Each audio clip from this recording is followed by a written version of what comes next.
Hi guys, my name is Keith Neurotis, known as the leader and superior of Club LASM, aka lover of animated shows and movies, and I'm here with Gilbert.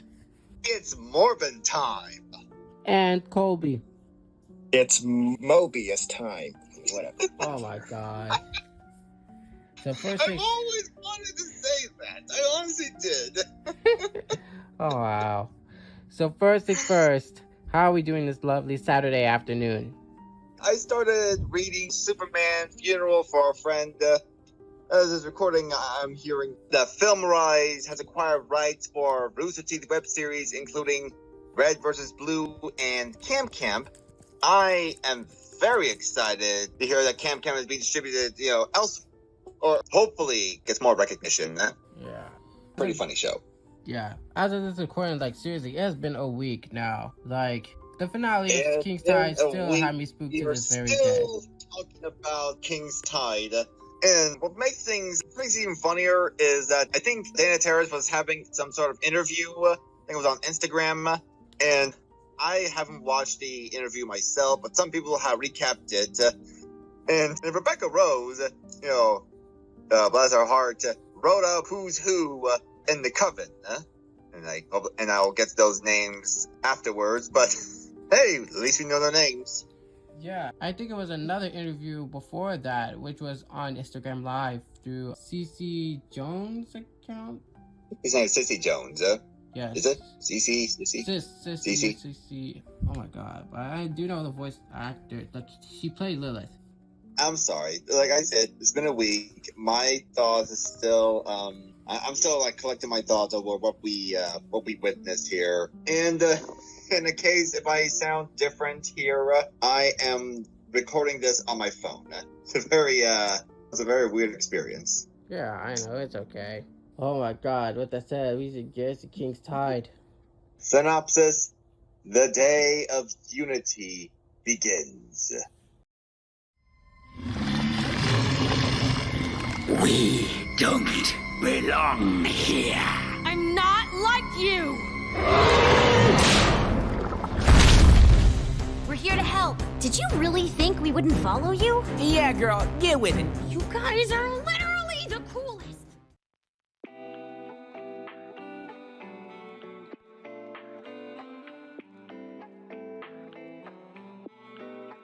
The Day of Unity is officially upon our heroes, covens, and witches. While King is still having these dreams of the Collector, the gang, which consists of Amity, Alador, Gus, Hunter, and Willow, journey towards the head of the Titan to rescue Luz from Belos' evil clutches. Meanwhile, Ida, Rain, and the rest of the cast members' plan to stop the draining spell backfired as they all got caught red-handed, just as Kikimori predicted in the previous episode. After betraying most of his numerous allies, including the Collector, Philip battles Luz, which nearly resulted in her being petrified. Thankfully, at the last second, Luz outsmarted Philip by sneakily placing a sigil in his arm, which would cause him to be affected from the draining spell as well. While Luz and his friends arrive in the nick of time to fight along with her, King founds the defeated Kikimori, who informs him that the Collector is the only way of defeating Emperor Belos once and for all. After finding them way deep into the Titan's head, King offers to play a game with them called Owl House in exchange for ending the draining spell. And with the Collectors free, oh boy, things would get even crazier than that. You literally just saw what he did. He literally just defeated Belos just like that. Flick of his finger. Or so we thought he was defeated. He then just moved the move, just ending the draining spell completely, just deactivating with just look at his finger on the moon. Boop. Just like that. And just when you thought, oh, it's gonna be a happy marriage. Nope. He insisted on creating an owl house for the game that King promised to play, causing mayhem on not only on the Titan's head, but pretty much on the entire Boring Owls. Thankfully, Willow notices the portal gate and suggested that it was the only one-way ticket to not be affected. Unfortunately, Luz wanted to stay to help Ida. Unfortunately, decides to sacrifice herself with the Collector. He then says his thank you for being his sister figure, uses his Screech's power to send Luz and the rest of the gang to the human realm. And with that said, with them in the human realm, with the last amount of time, but the door is no longer activated. They're literally in Connecticut in the rain, completely traumatized. Like this A is, non-boiling rain, I might add. Why wouldn't they be traumatized? That was a touching moment. Yeah, especially when Camilla opened the door. You can see. yeah, like they literally have nowhere to go. So Luz insisted on bringing the gang to her house where Camilla and V are in, and literally when they arrive, Luz said, Hi, "Hi, Mom. we're back," and then the episode ends just like that, on a cliffhanger. Yeah, I'm sorry. I'm sorry if I'm laughing, and I know lots of people were emotional over this. Oh, I'll give you my reactions. Colby, what did you think? That was a good episode, and very sad ending too. The only good thing that came out of it is that the Collector made his debut, and it turns out Luz is not going to be possessed by the Collector after all. That's the only good thing that ever came out of this finale. The rest is just emotionally just like a heart. You know, wreck. I was just randomly posting shit while watching the episode, and in the end of the episode, I was like, I just posted a little clip from the Watcher from What If. I've seen everything that's happened, ever will happen, ever could happen, and yet, what the hell is this? What I didn't expect was the Collector basically just the way he turned Bellows into applesauce with just a flick of his finger. Legit just killed him, or so we thought, and I can tell you why. Or so we thought that he's dead, because of the two significant scenes. Because it's pretty clear to me that he's coming back. Why, you may ask? Because of two clips. One, while Hunter is running to the portal door, a slip of goo has slithered its way from his shoulders to his back to hide.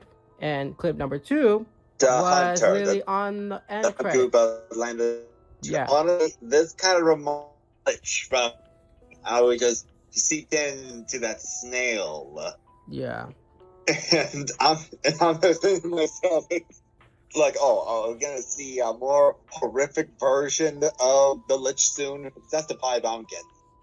And another interesting thing is when the team was fighting Bellows, Bellows was looking at Hunter like, "Why are you hurting me?" And when he sees Hunter with Flapjack the bird, the subtitle said "kill him," but I clearly heard Caleb. Yeah. And Dana confirmed that Philip said Caleb, but literally got pissed off when he saw the subtitle said kill him instead of Caleb. Okay. Well, now we know this is definitely the brothers' name, Philip and Caleb. I know I'm not gonna name my kids that way. No. I would rather call him Caleb than just Philip, but Caleb would most likely be more good brother than Philip. Yeah, I know for a fact that Caleb is a better brother than Philip. Wow.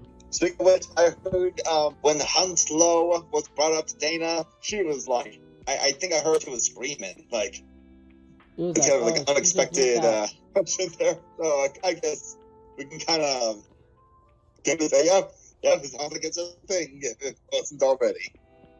Oh my god, it seems like it's most likely becoming a thing now for season 3. Because it's clear to me that someone just asked the spoiler question for season 3. I mean, they haven't started production yet, but... Yep, and so other than that, we let's not focusing too much on the Hunslow. There's also how Hunter is like holding on to Gus when they made it to the human realm. He was holding on to him in the rain, kind of like a older brother, little brother sort of thing. That's what I'm sad about. Gene, that final scene, just like everyone just literally in the rain, like just completely felt like pain, traumatizing. Just because having a little brother he never had. This is really a roller coaster there. Speaking of roller coasters, another thing I would like to bring up is the Day of Unity itself with the training spell. Boy, that was torture. Yeah, I know that. like before you get go further on about the Day of Unity, I also want to discuss about that final scene alone because those kids, remember, they are now in the human realm and that door is no longer activated. So therefore, they were literally separated by their families, and that is what traumatized them the most. That's why you saw Gus earlier literally just mentally breaking down, crying. At least Camilla will be the mother that Amity, Hunter, and maybe Gus never had. I mean you could. Saw yesterday's live. Camilla is really a good mother to V.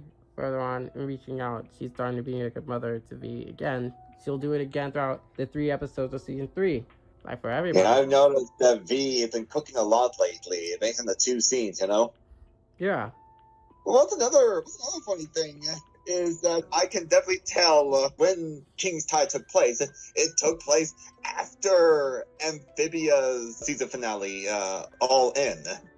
And All In is most likely happened around That's the battle between Amphibia and Earth, and now they're saying that, like, Girl returns from a fraud dimension. A hoax? And I just love the direction they're going with this. Because, you know, when shit happens, and now it's like the new norm for them, but then Dana and Matt was like, no, we're not going to get that kind of happy ending. Wow. But honestly, it just sounds as fantastical and magical as the show is. That sounds a little more realistic when you think about it. It's not even coincidence that in the ending, it was raining in Connecticut. Same thing happened in real life. When the episode aired, it was also raining in Connecticut in real life. I can't believe Disney gave them the budget to make it rain in Connecticut. A joke I've stolen from the people who posted it. Oh, geez. I'm not creative. I don't make my own jokes. I just stole it from somebody else. Jeez. But hey, look at the bright side. We are one step closer from Anne and Luz having a sleepover together, huh? And perhaps having their date. Oh yeah. Hey, one of these days, Anne will learn that Luz is in Connecticut and vice versa, and they can make a little schedule when they can meet, and we'll see how this goes. Anne gets to meet Luz's girlfriend. Oh. Okay. Yeah, and her newly adopted brother, Hunter. Wow. Jeez. What really came from me watching from the finale, I know that no one is a clear winner of the battle. Like, no one came out as a clear winner. The Day of Unity, that finale, I was completely speechless the whole ending, literally watching it for the first time. It's clear to me that no one came out a clear winner. Except for maybe the Collector. I mean, he's got a new friend. He gets to play a new game called the Owl House. And that broke me. That broke me right there. When the friend's like, oh, we love playing the Owl House, right, guys? Yeah, I play it all the time. I play it every day. I play it every hour. And Hunter, he just gave like a weak smile. He could have just said, I play it like every minute. He could have, but wow. I'd love to see how King teaches the Collector how to play the Owl House. Wow. And what makes this more hilarious is how people just love drawing the Collector. One person drew him as a YouTuber. Like, hey, I'm back. Like and subscribe. Like, what was the YouTuber? What YouTuber? No. They imagine him as a YouTuber. Oh, okay. Wow. But look at that kid. He looked like someone who would post stuff on YouTube all the time. He looks like he could. Oh my god. Yeah, the Collector. He got like 7 billion subscribers. Because if you don't subscribe to him, he'll kill us all. Wow. Like, you have any thoughts about the Collector? Like, me and the Collector, I was already most likely to be speechless because I knew I would most likely be frightened of him. Or them. Most likely be frightened of him, them. Like, he literally just killed us with just like that, with just a single touch, flipped him away into complete. It's very disturbing how he was almost gonna kill them too. Yes. He was like, "You guys need a head start." He was going towards them, and I'm like, "Oh God, he's gonna kill the kids." he has the immature personality with this complete power that he clearly uses so irresponsibly. He would literally kill anyone within a matter of seconds, just like he did that with Bella. So, yeah. Name a god who doesn't. Yeah. Hell, look at Zeus's dating profile and see where that gets you. Imagine having him against Thanos. He would literally kill him. Oh yeah, if Ultron could kill Thanos with a laser beam, I can imagine what he would do. Oh my god, I want to see the Collector fight the Scarlet Witch. I want to see that fight. Oh, you think it would be interesting? It would be interesting. Yeah, I mean, yeah, Collector, he's pretty tough. He looks pretty tough, able to bend all of reality. What about the Scarlet Witch? She's I don't know. Maybe Collector would win, but I still want to see the fight happen. Wow. But also, the Day of Unity spell, the draining spell, that was awful. Awful as in, like, my god, the characters, that is just, like, we see the Coven leader thinking they're gonna go to paradise, and then all of a sudden, oh god, this hurts. They're being drained. It sucks for me to see that all the Coven leaders have been stabbed in the back right at the last minute. Oh, it's really hard. God, wait, hang on. I just realized something. If that happened to the Coven leaders, how's Odalia feeling right now? I bet Odalia is feeling very agonizing pain. Perhaps dying. Yeah, not a very smart business decision, huh, lady? Your egotism is your real downfall. That's what I say. And another thing, and apparently, as I mentioned, Dana, Rebecca Rose, like, she tweeted out the list of the names of the demon. I guess to respond to what Dana was saying. Here are the names of the Coven leaders. Abomination, Darius D. Money. Darius D. Money? Darius D. Money. I hope I pronounced that right. It's either that or Demon. Oh, wow. Bard Coven. We already know Rain Whisper, so you don't have to. Beastkeeping, Eberwolf the Huntsman. We already know Illusionist, Adrian Gray. Yep, Adrian Gray. And Construction, Plant. Mason. And Plant is Terra. It's Terra Snapdragon. Yeah. For healing, Hedy Cutburn. Oracle, Osren. Potions, Vitamir. And Gus's talisman's name, Emmeline Bailey Marcastomo. And we just call her Emily for short. So I guess Gus's talisman is a girl. Maybe, I don't... The training spell, yeah, it was awful. You should have seen Ida, like, her arm was crumbling to dust there. And then Rain cuts it off, like in The Walking Dead. This is just sad because many people are asking, did Rain survive? Is Rain still alive? I hope Rain is not dead.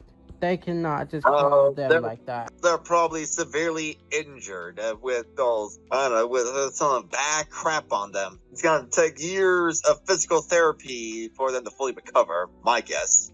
I'm not sure, but I feel like they must have automatically just felt a bit better now because we literally just saw Hunter when the training spell got deactivated. I mean, Hunter already immediately just felt better. Yeah, he did not look okay when the spell was hidden. I mean, physically, but not mentally, but still. But you know what disturbs me the most out of all the episode? What? How he still tries to make a connection with Luz. They're literally two different people. Like, that to me is pretty disturbing. But yeah. I'm very surprised that he wasn't racist against her, you know, considering he's a white British guy from Connecticut in the colonial days. Wow. They're literally two different people. He thinks that he's the hero of his own story, while we all know the real hero of the story is Luz. Everything literally changed. I already told you before how Luz outsmarted him twice. The one time is literally just telling him, hey, everything changes. You cannot expect everyone to take you seriously based on how you are wearing.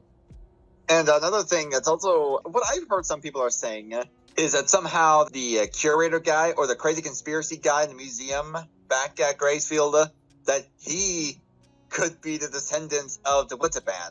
Oh, really?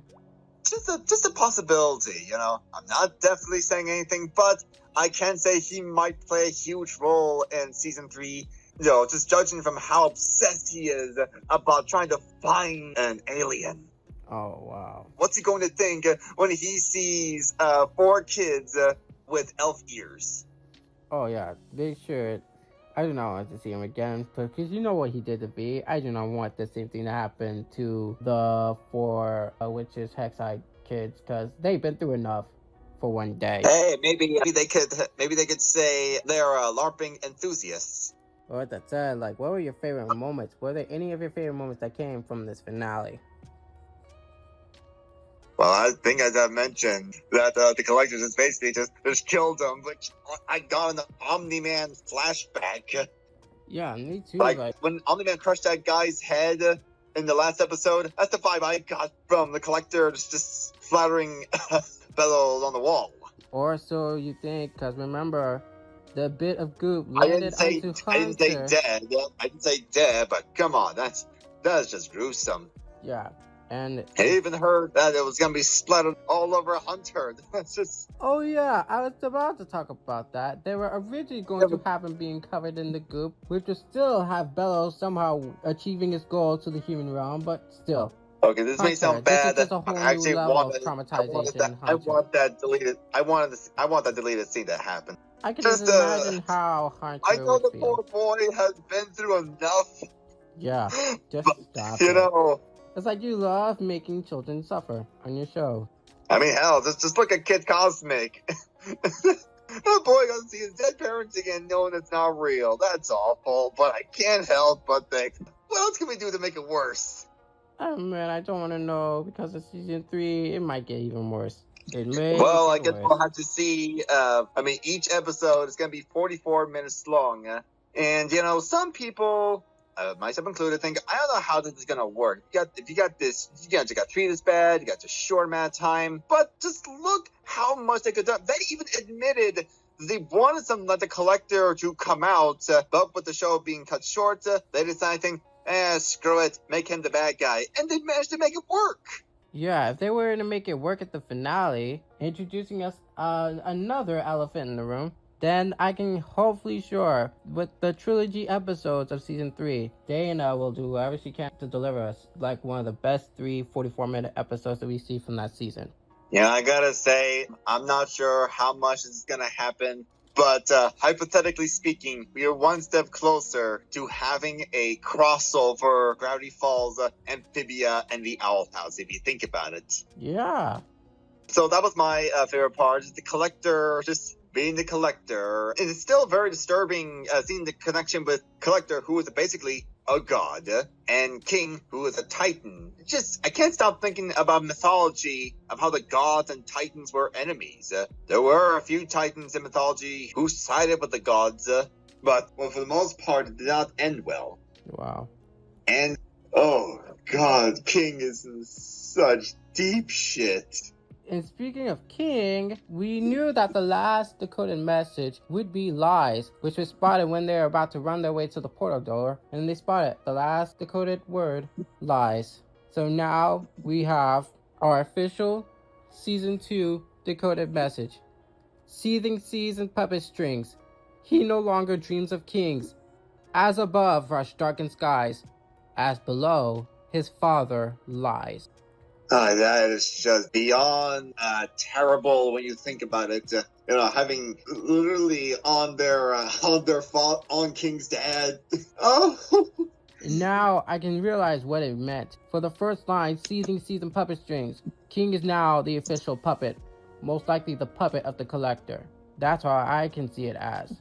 It's very disturbing. I think Dana drew another thing with the collector and Lou just hugging him like a teddy bear. Oy. And you can see King's expression. He just doesn't want this. He's terrified. I'd be scared too. If I had to hang out with a god, I'd be scared too. Like you see the first line, seething seas and puppet strings. It literally just shows he's being the puppet. And then the second line, he no longer dreams of kings because of the identity crisis that he experienced throughout season 2. He doesn't want to be no longer having this tyrant role anymore. And then the third line had me confused. As above rush darkened skies. Do you know what that third line meant? Darkened skies. I assume that means the collector with his face being sun and moon. Oh, because I already know the fourth and final line, as below his father lies, is because literally the titan that they were living in was right in front of their noses. King's deceased dad. That they're all living on. They build houses on his corpse. Yeah, like thinking about rewatching the Owl House from beginning to end, I cannot see that skull the same way I did now. For the fact for me to know that the skull was actually King's dad, come on, it's just too dark for me. Too dark. Speaking of which, it's also pretty weird about how Belos thinks that, oh, maybe the Titans has plans for you, looking at Luz, and they're like, he really lost his mind.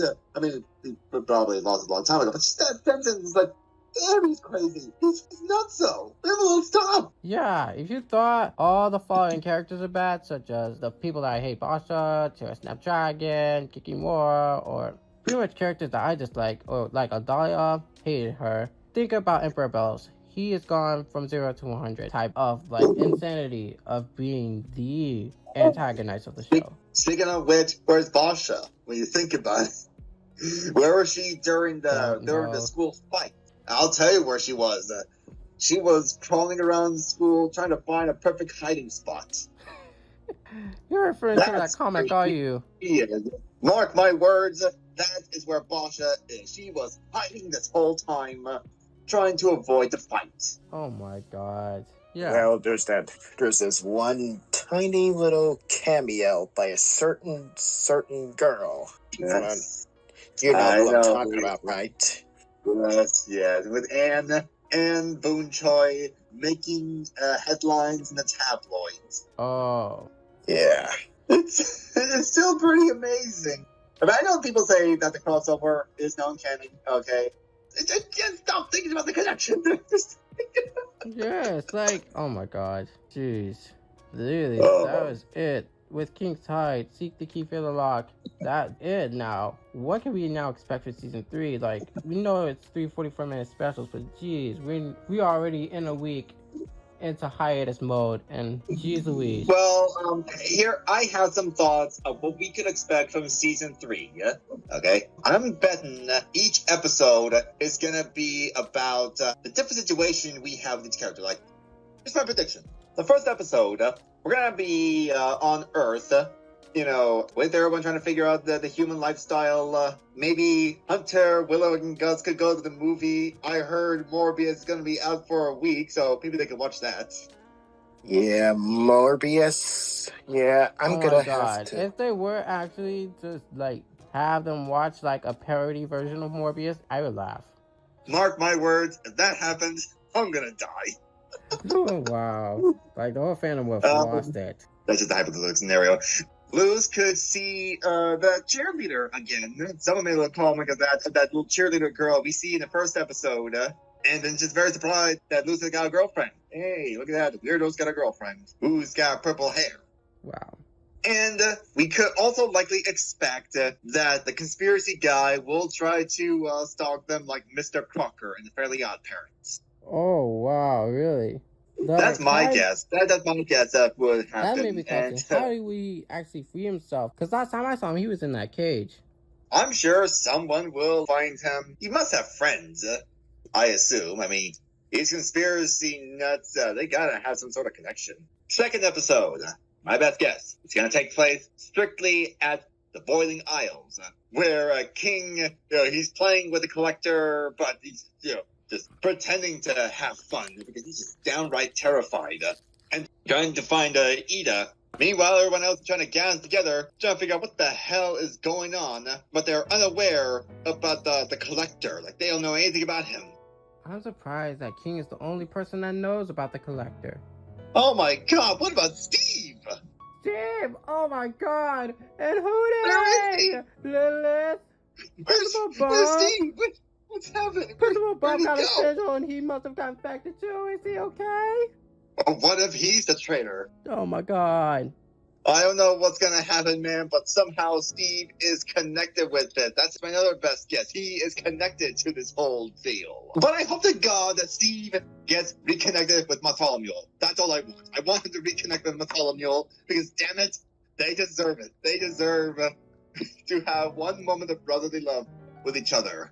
Last episode, obviously, big finale is where the losing her friend, goes back to the boiling isles and tries to stop the collector without getting ripped apart, put back together and ripped apart again.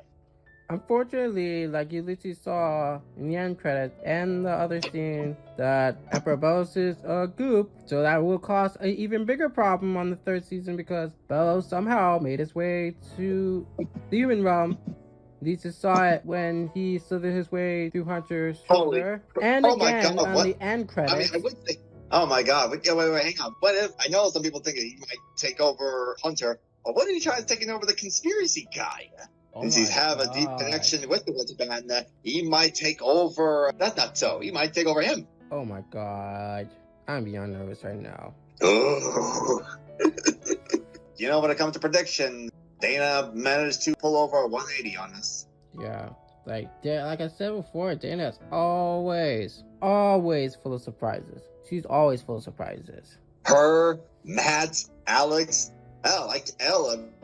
maybe for Inside Job, she will pull a 180 on us too with part 2 of Inside Job. And with that said, thank you guys all for being in another LASM podcast with me. Well, Amphibia already ended. Now that Owl House in another hiatus, it might take me some little time to think about what to do next for the next podcast episode. But we know that Dead and Paranormal Park will be coming soon. There's lots of shows to discuss. There's, like you said, Dead End, Love, Death, and Robots, Battle Kitty. Oh, and Ranking of Kings. Ranking of Kings. Oh my God. I literally just started watching Ranking of Kings.